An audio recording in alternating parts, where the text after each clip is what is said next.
Okay, I'm going to share my little story. As a behavioral analyst, I know that your behavior is influenced by your environment because with behavior analysis, we are manipulating the environment to be successful for our learner. So we know that the environment can be manipulated to be successful, to lead a successful route, right? So I was in a position where it was time for me to leave that position. I just found out I was pregnant that these on Christmas. So my last day of this job was March 16th, okay? I was I left because I value my therapist, my little rascals, like everyone that I work with, I value, but also me advocating, okay? So anyways, I was pregnant. And I'm like, oh my God, you know what? This is my time. This is my time to leave. I left. And it's like, okay, Chris, you're pregnant. You don't have a job right now. Who the hell is going to hire you? You're 4 months pregnant, 5 months pregnant. And like, what the hell are you thinking? Right?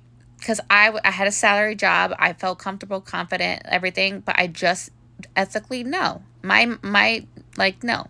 I didn't like how I was being treated. You want to run over me? I'm going to leave then. So I'm 5 months pregnant. I left. And it felt so good to be responsible and set my baseline, basically, my new baseline, what I'm going to tolerate and what I want. And I know the ins and outs right at this point. Okay, I need to hurry up. My whole point is I left my job at 5 months.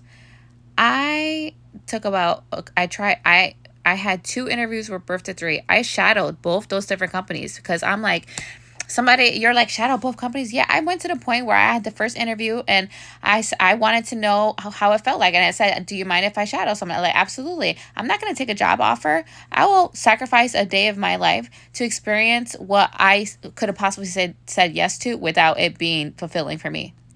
And I'm glad I did because Birth to 3 is not it for me. Absolutely not. I'm pregnant. I'm going to be in and out of cars, using my car, miles. You don't know how far the kid is. It felt like doing in-home services. And I'm like, that's not where I want to go back to. So I declined both offers and they offered me really great positions. And so I was like, you know what? I know that there's something else out there. I wanted something more salient, like the same routine because I needed that consistency, especially being pregnant. To make a long story short, I finally found a telehealth position. It was perfect hours for me at the moment. I just wanted to work hourly part-time because it was equate to what I was making weekly as salary. So then I had my baby 2 weeks into the job at 25 weeks. And I spent 4 months